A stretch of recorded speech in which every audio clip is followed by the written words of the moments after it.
નમસ્કાર મિત્રો, એકવાર સમય કાઢીને જરૂર વાંચજો. કેટલા પૈસા આપું શેઠ?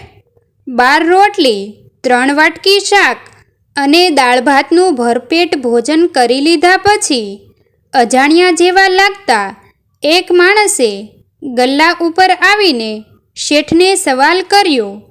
કારણ એ હતું કે લોજની દિવાલ પર કે બીજે ક્યાંય ભોજનનો ભાવ લખ્યો નહોતો. શહેરની લોજોમાં તો ફિક્સના અને અનલિમિટેડ થાળીના કાળજે વાગે તેવા ભાવ લખે છે, જ્યારે અહીં તો ક્યાંય ભાવ જ લખ્યા નહોતા. એટલે હાથ ધોઈ રૂમાલથી હાથ સાફ કરી ગ્રાહક થડા પાસે આવ્યો ને પૂછ્યું, શેઠ, કેટલા પૈસા આપું? જુઓ સામે શું છે? શેઠે કહ્યું, પેટી. માત્ર પેટી નથી તો ધર્મદા પેટી છે. તમે ભરપેટ જમ્યા હોવ, અહીંનું ભોજન ગમ્યું હોય ને તમારો આત્મરામ રાજી થયો હોય તો જે નાખવું હોય તે આ પેટીમાં નાખો. પણ ભાવ ભોજનના હોય, પ્રસાદીના નહીં. અહીં તો અમે ભગવાન ભોલેનાથના ભક્તોને પ્રસાદી આપીએ છીએ. તમે જ બોલો, પ્રસાદીના પૈસા હોય ખરા? બધું જ ભોલેનાથનું છે.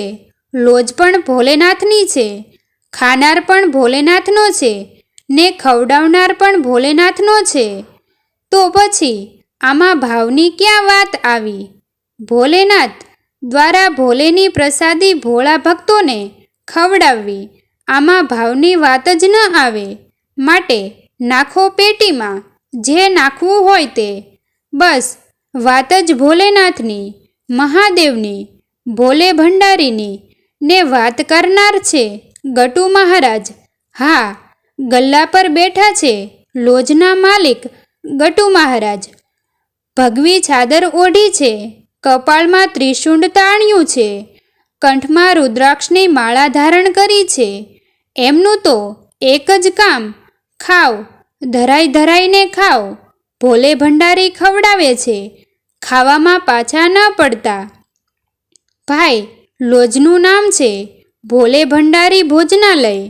ભોલેનાથ ભોજનાલય કરાવે છે, માટે પ્રેમથી ખાવ, ભાવથી જમો. તમે ઓડકાર ખાશો ને પ્રસન્ન થશે ભોલેનાથ.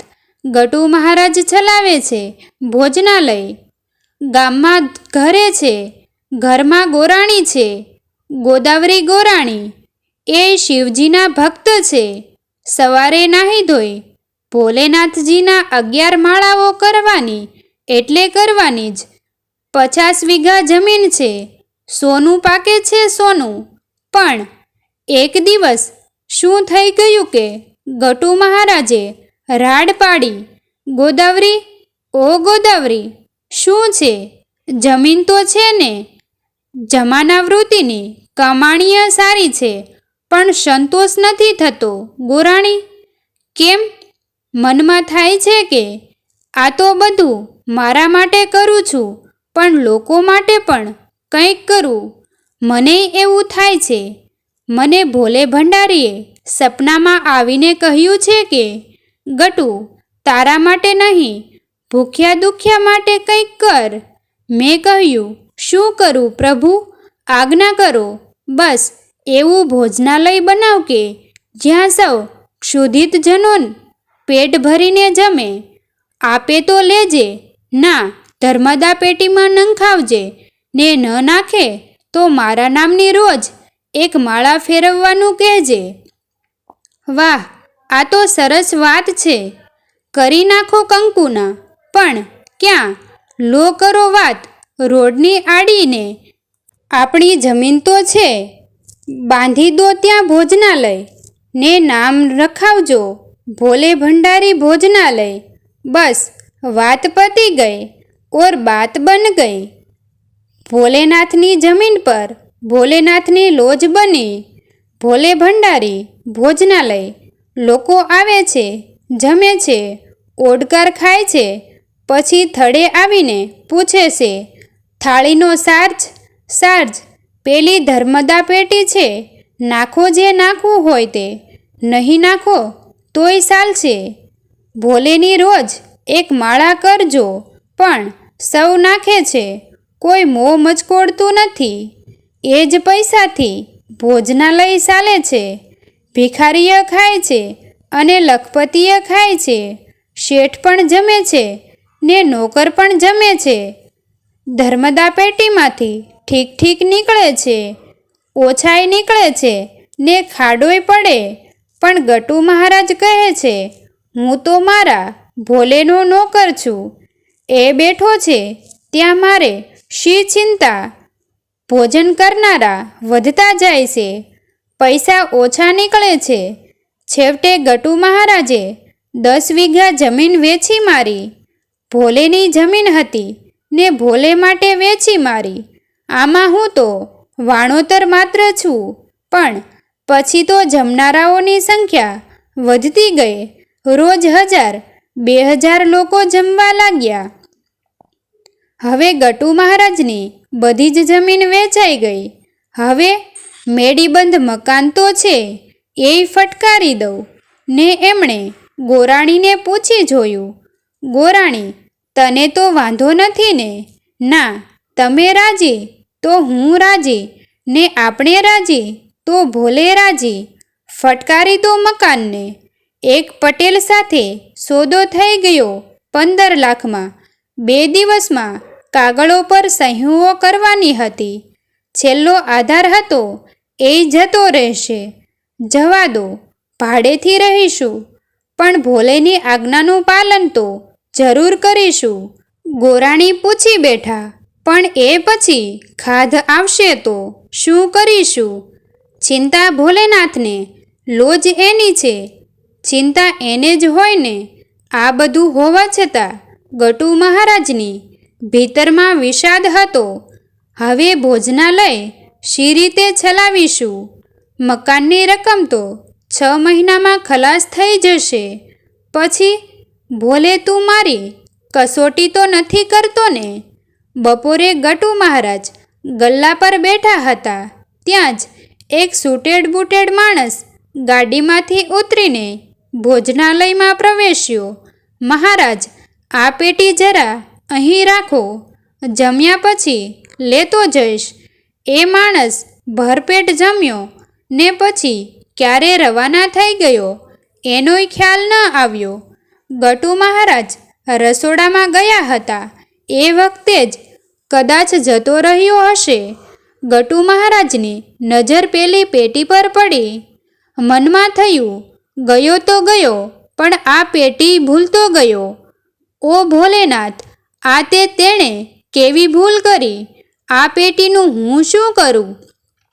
પછી વિચાર્યું, કદાચ પેટીમાંથી એનું નામ સરનામું મળી આવે, જઈને આપી આવીશ. બીજું શું થાય? રાત્રે તેઓ પેટીને ઘેર લઈ ગયા. અંદરના ઓરડે જઈ ગોરાણીને બધી જ વાત કરી. પછી જય ભોલે ભંડારી કહીને તાળું તોડી નાખ્યું ને ચકિત થઈ ગયા. અંદર 2000-2000ની નોટોની થપ્પીઓ ગોઠવાયેલી હતી. તેના ઉપર એક પત્ર પણ પડ્યો હતો. ગટુ મહારાજે પત્ર વાંચવા માંડ્યો. લખ્યું હતું કે, મહારાજ, સમક્ષો નહીં, મેં સ્વયં મારી ઈચ્છાથી જ અને ભોલેનાથના ઓર્ડરથી પેટી તમને આપી હતી અને સ્વેચ્છાએ જ પેટી ત્યાં મૂકીને નીકળી ગયો છું. તમે જે કરો છો એ કદાચ આ દેશમાં કોઈ નહીં કરતું હોય. મને જાણવા મળ્યું છે કે આ ભોજનાલય ચલાવવા માટે તમે તમારી તમામ જમીન વેચી નાખી છે ને હવે ઘર પણ 2 દિવસમાં પરાયું થઈ જશે. મહારાજ, હું નજીકના જ એક ગામનો વતની છું. વર્ષો પહેલાં એક સમયે હું 2 દિવસનો ભૂખ્યો હતો. ખાવાના સાચા હતા ત્યારે તમારા ભોજનાલયમાં હું જમ્યો છું. આ લાચાર પેટ ભર્યું છે, પણ આજે હું બદલાઈ ગયો છું. ભોલેનાથે આજે મુંબઈ શહેરમાં મને અબજોપતિ બનાવી દીધો છે. મારા સ્વપ્નમાં પણ ભોલેનાથ આવ્યા હતા. માત્ર મને તેમના થોડાક જ શબ્દો સંભળાયા હતા. કર્જ ઉતાર, બદલો વાળ ને આજે હું એ કર્જ ઉતારવા આવ્યો હતો. ગણી લો, આ પેટીમાં પૂરા 10 કરોડ રૂપિયા છે.